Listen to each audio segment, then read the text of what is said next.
Hey everyone, it's January the 13th, 2025. Tomorrow will mark my 2-year anniversary living in the Philippines. So it could be a huge video, maybe 2 videos here.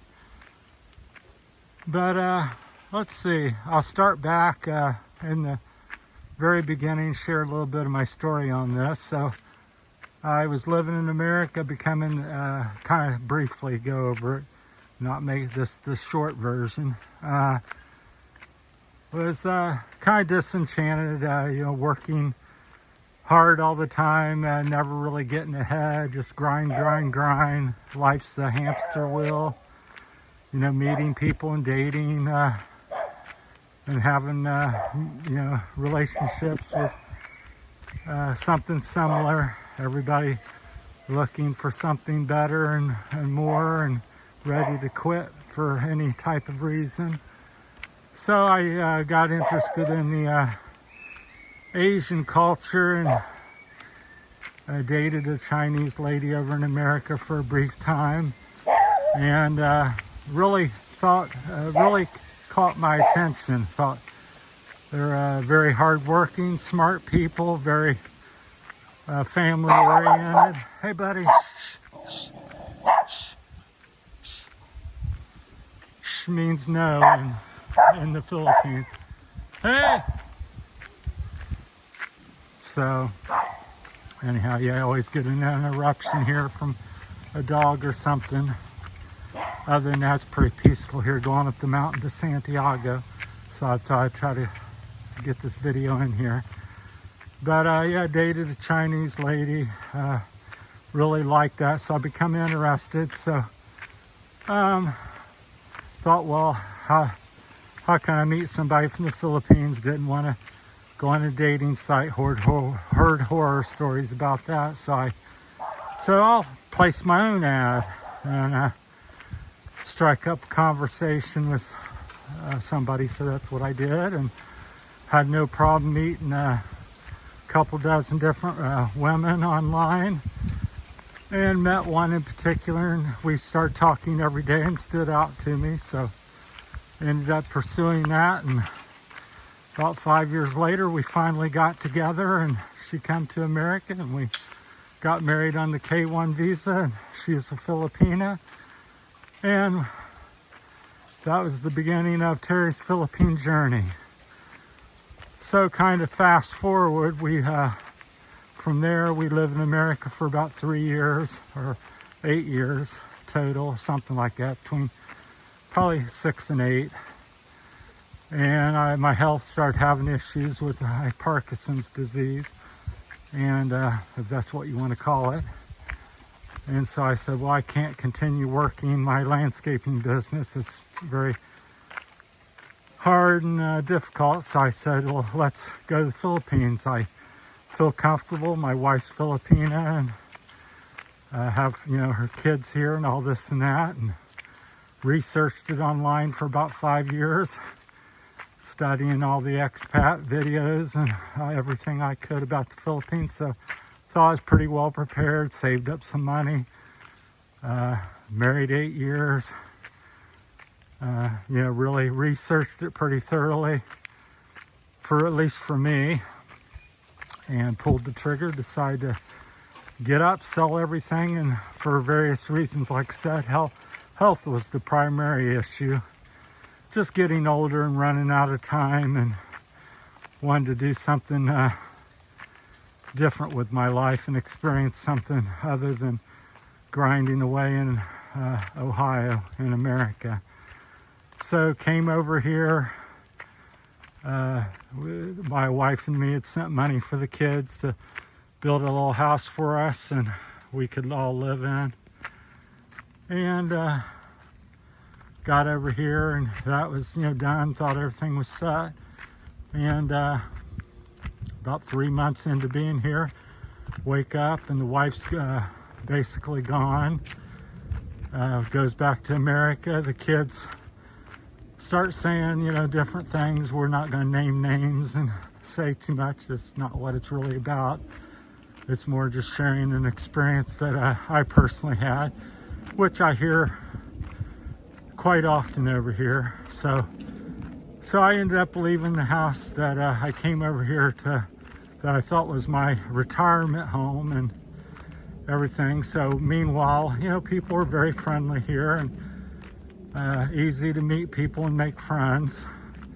There's a side note to that though, we'll get into the later video, but so met some other people, moved over to another small barangay, which if you watch my videos, you know where I'm talking about. I'm not gonna mention people's names or every place I go.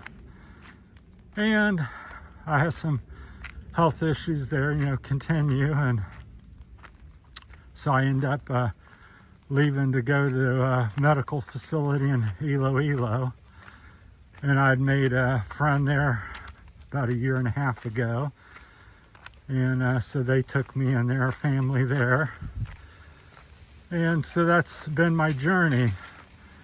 So that's some of my experience with Philippine culture and stuff. So back to what my thoughts are on all that. So that's a brief, quick history of my journey. You know, you come over here and so you think you got everything planned, insurance, house, or business, or you got you a girlfriend, you've talked online, you've came and met her before. Well, I'm just saying that I think the thing people overlook here is people are very hospitable and friendly, and that's very true, but at the same time, out of that population, I think in America, in comparison, you know, a lot of people just aren't friendly, per se, and you see that, and you go, oh, I know they're not friendly, you know, or they're into this or that. They kind of don't really hide it, the fact. You know, give me, you know, money, or I'm just out for this or that. Here, everybody comes across very friendly and it's kind of deceptive. So when you get over here, you know, as I've said in many videos, take your time, get to know people, get to know the culture. Where would I live? I wouldn't buy a house anywhere in the Philippines. I would come over and rent in an area you think you would have liked, Dumaguete, Cebu, Manila, Iloilo, Palawan, wherever, and you know, rent something for 3 to 6 months, get to know the area, get to know the people. If you like it, then start thinking to buy. So I would say take a minimum of 3 to 6 months. And if you don't like something or you're unsure, then go to another island, go to another city or province, and do that again. And keep doing that until you find a place that feels like home, and then, you know, pursue buying. And I think anything that involves money here, despite what people say, don't go on, oh, he's my best friend, this is my wife, this is my family. That all changes, as you heard from my story. So you got to get it in writing, get it legal. So everything in money-wise and business involves an attorney here in the Philippines. Because a simple little thing like owning land has over dozens and dozens of different twists versus buying land in America. And I've went into that. If you have any questions, you can ask them in the comments, and I'll share if I happen to know the answer. So that's the unusual thing. So a key thing in life, and I think that bodes well for anybody, anywhere you live, take your time in life. Don't just go by research. At some point, boots on the ground, there's no substitute for that. So you can read and research, and 1 + 1 is 2. I about said 1, and but you get over someplace and somebody else thinks it's 1. So things change, and different people believe and act different ways. So I think if you're interested, come over and pull the trigger. I think cost of living is going up in the Philippines at the moment. It may go down or up and down, but I think at the moment it's going up a little bit, but it's still quite affordable next to America. And I think another thing on in that line of thought is realize that when you're an expat here, no matter if you come from England, Germany, Australia, you're considered rich in people's mind. Their mind thinks you're rich. They're going to treat you like it, which can be quite nice at times. But the flip side of that, it's not so nice because you're considered rich. So why not, if there's some extra pay, you're going to be the one that pays it. If you're in an accident or you're buying a house, your price just went up because you're rich in their mind, regardless if you're rich or not. Which in their mind, I do get it. If you're making $10,000 a year here, well, that's considered a fairly decent wage. In America, that's well below poverty. So just the standards and realize things are going to cost you more. And that goes along with the cost of living. Can people come over here and live on $500? There's a lot of arguments and debates, but I would say most expats can't because their lifestyle is, they're used to something much greater. But could they? Do people, not just expats, there's expats and then there's local people. I'm here to tell you, I don't know what percentage, 60, 75% of the people here in the Philippines live on 500 or less, for the most part, dollars a month. So certainly 750 and under for the most part. So could you come over here and live like that? Well, you can eat like a Filipino and live like that. But the flip side I said earlier is also it's very difficult because you're not going to get the prices. So your price is going to be up 25, 50, in some cases 100%. So you got to understand that people's going to treat you differently. So it's got, even if you're very frugal and watching every peso, unless you understand the culture and this information that I'm sharing with you, you're going to pay extra. So even if you were living on 500, let's say you could manage that, well, you probably could have been living on 400, but you've been overcharged and you may not know all the overcharges all the time. So I experience it every time I go to do something. My trip is a few extra pesos or 500 pesos extra because they see instantly, once they find out you're from America or your girlfriend's from America, they treat her something similar to you because they believe you have she has access to the American money. And I'm not saying anything bad about the Philippines or America. This is not what I'm about or what the video is about. It's just about sharing information, or from my experience, and that's just the way life is. So, and some of these things happen, same things happen in America. So if you go into a rich neighborhood, you think that I can make extra money here. So you may pad the bill a little bit because you think people's not going to notice or complain because they have $1 million homes.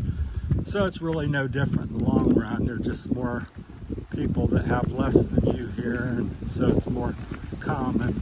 I'm going to turn around because it's pretty windy here on the side. So you'll probably hearing it in the camera, but it's quite beautiful here on the side of the hill. But it's kind of gusted up, so we're turning around so we don't have to deal with the wind noise, hopefully, so much. So that type of stuff goes on. So I could go on and on about that. So I think it's knowing these things, adjusting, taking your time. Don't rush into a relationship. You can certainly meet people, a beautiful young lady every day of the week here. So if one doesn't work out, you can find another. I think the key is what people overlook. It's not just about getting someone or getting a beautiful lady. It's about getting somebody that you're compatible with, that's serious-minded, or what I like to say, like-minded. So try to find somebody like-minded with you. But that's some of the things that I think people don't talk about, I think, or don't discuss very much. Some of them are things that I have found. What I do think an expat could come over here and live on comfortably is somewhere between 1,500 and 3,000. I think as you go 2,000 or 3,000, I think most of us from other countries aren't going to have any problem here on that amount. But it's really it's a variance. So if you're looking for an answer where somebody can say you can live on this or that, well, it's different for each of us. Do you want air conditioning? Do you want 4 air conditionings? Do you want 1 bedroom or 2 bedroom, which most people have here? Or do you want 3 and 4 with air con? You want a cable? You want to live in the city? Well, these things cost additional. So your cost of living here in the Philippines or wherever you would live will be more. So it's very simple. And the key in life, what I found in my years of living, is it's simple as to not so much, everybody's budget or get some numbers. If you make $1,000 a week or a month, live on what you make, live on less. I try to live on 50, 60% of what I make. And most people live at the ragged edge or above, and they wonder why they have issues. So no matter where you live in the world, I could come over here and live like a Filipino and live on 500. I'm saying it's difficult because even though that's all I have, people's going to think I have millions of pesos, and they're going to, the prices will be higher, so it becomes harder to live on that.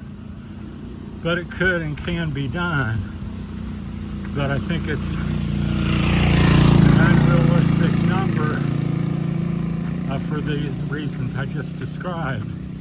Can somebody do it? Is somebody doing it from America? Yes, they are. But realistically, I would come over here with a sizable bank account, some kind of income, preferably 1,000 plus, 1,500 to $30,000 a month would be ideal. And go from there. Just take your time, make everything legal, realize the culture is where to be polite and very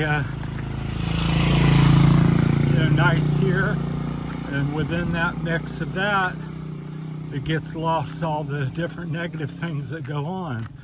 People do things for different reasons here, but everybody smiles and calls you friend. So overall, I like the Philippines. I think I've met a lot of nice people here. I've had some bad experiences at the same time, but I try to deal with them, and that happens wherever I'm at, and go from there. So would I come over here again? Yes. Would I do stuff differently? A little bit. You're still going to make mistakes, but I think what I did is I've researched pretty thoroughly and thought I understood, but once I got here, it's hard to explain. So much different than the West. Similar issues, but a different way of them coming up and manifesting themselves. So that's my time. Thanks for staying with me and coming in on Terry's Philippine journey the last couple years. So I'll keep coming out with different things. I don't know how much I'll keep updating after the 2-year thing. I may go weekly or monthly or every 6 months or something. I don't know. I just do whenever the topic or I feel like I got something to add to it. So I hope everybody does well and somebody gains some good information. This helps somebody. If you already know all this and you're good to go, then that's fantastic. So that's my time. Thanks for watching. That's it from Terry's Philippine Journey. Appreciate everybody and have a blessed day. Thank you.